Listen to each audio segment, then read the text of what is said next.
Un des ouvrages les plus remarquables de la Transcanadienne, par son ampleur, est sans aucun doute le pont-tunnel La Fontaine, qui permet aux automobilistes de traverser rapidement Montréal sans passer par le centre-ville, habituellement très encombré. Longeant sous le fleuve ces 6 voies de roulement, ce complexe édifié au coût de 75 millions de dollars complète un rectangle d'autoroute qui entoure le centre de Montréal.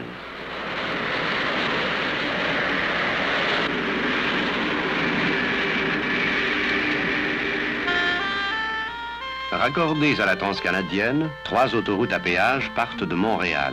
L'une d'elles se dirige vers la région de Québec par le nord du Saint-Laurent.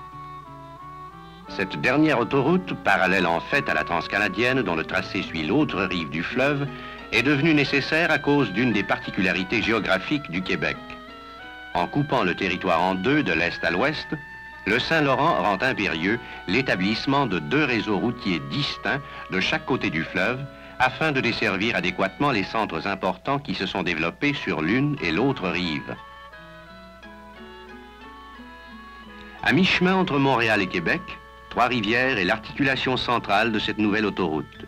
Centre mondial du bois de pulpe et du papier, Trois-Rivières se trouve désormais au carrefour de plusieurs grandes routes qui rapprochent ses centres d'approvisionnement et ses marchés, tout en agrandissant la zone où puiser sa main-d'œuvre.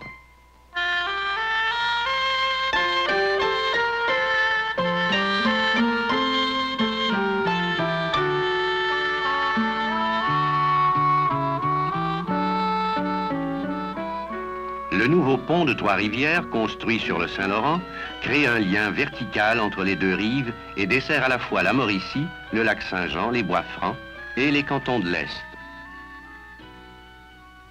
L'autoroute des cantons de l'Est rend possible une liaison directe et très rapide avec des centres régionaux importants comme Granby et Sherbrooke, tout en facilitant les communications entre Montréal, la Nouvelle-Angleterre et la région de Boston. L'autoroute ne bénéficie pas seulement à la population urbaine désireuse d'aller s'ébattre à la campagne. En accélérant les échanges, elle dessert une région rurale riche en produits de toutes sortes. L'autoroute a déjà contribué à modifier l'organisation des marchés agricoles en permettant aux agriculteurs de faire voyager plus vite et plus loin les produits de leur industrie.